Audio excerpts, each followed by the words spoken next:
কোরআন অনুযায়ী যিশুর প্রথম অলৌকিক কাজ, পবিত্র কোরআনে একটা অধ্যায় আছে সূরা মারিয়াম, অর্থাৎ চ্যাপ্টার মেরি। এই মেরি বা মরিয়ম কে? মোহাম্মদের মা? না না না, তিনি যিশু খ্রিস্টের মা। এই কথাটা জানেন? বাইবেলে মেরির নামে কোনো চ্যাপ্টার নেই। এটা হলো King James version, Protestant Bible, 66টা বই। এখানে আছে Genesis, Exodus, Leviticus, Numbers, Deuteronomy, আর তারপর Matthew, Mark, Luke, John, Peter, James, এখানে মেরির নামে কোনো চ্যাপ্টার নেই, মেরির নামে কিছুই নেই। আর এই রোমান ক্যাথলিক বাইবেল একই।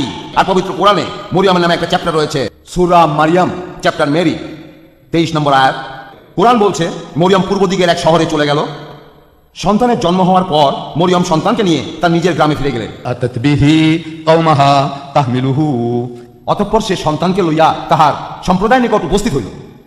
ক্বালু, তাহারা বলিল, ইয়া মারইয়ামু লাকাদ জিতি শাইয়ান ফারিয়া, হে মরিয়ম, তুমি তো এক অদ্ভুত আজব কাণ্ড করিয়া বসে আছো। ইয়া উখতা হারুনা, হে হারুনের ভগ্নী, মুসা নবীর ভাই, ইয়া উখতা হারুনা, মা কানা আবুকি ইমরাআ সাওইন ওয়া মা কানাত উম্মুকি বাগিয়া, তোমার পিতা অসৎ ব্যক্তি ছিল না, তোমার মাতাও ব্যভিচারিণী ছিল না, তাহলে তুমি এই অবৈধ সন্তানটা কোথা থেকে নিয়ে আসলে?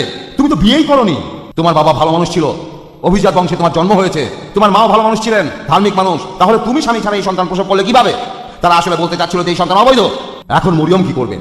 তিনি এখানে বলতে পারতেন, আমি দৈববাণী শুনেছিলাম, তারপর আমি অন্তঃসত্ত্বা হলাম, সন্তান প্রসব করলাম। এভাবে বললে সেখানকার কেউ তার কথা বিশ্বাস করতো না। ধরেন আপনার আপন বোন আপনার কাছে আসলো, ধরেন সে খুবই ধার্মিক, ধর্মকর্ম মেনে চলে।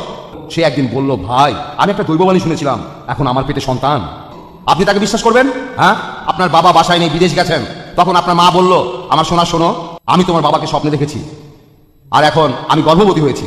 আপনি বিশ্বাস করবেন আপনার মাকে বা বোনকে? ইহুদিরা কি মরিয়মের এই কথাগুলো বিশ্বাস করতো? না। সে কি করতে পারে? পবিত্র কোরআন বলছে শারাত ইলাইহি, মরিয়ম সন্তানের প্রতি ইঙ্গিত করলো, তোমরা এর কাছে জিজ্ঞাসা করো, এই সন্তান কোনো সাধারণ সন্তান নয়। তারা তখন বলল, ক্বালু কাইফা নুকাল্লিমু মান কানা ফিল মাহদি সাবিয়া, কোলের শিশুর সহিত আমরা কিভাবে কথা বলবো? আমরা তোমাকে জিজ্ঞাসা করছি।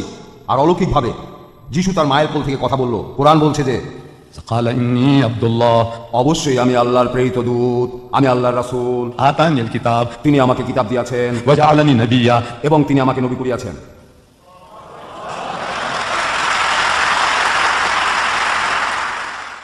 শিশু বয়সে তিনি তার মাকে সমালোচকদের হাত থেকে বাঁচিয়েছেন।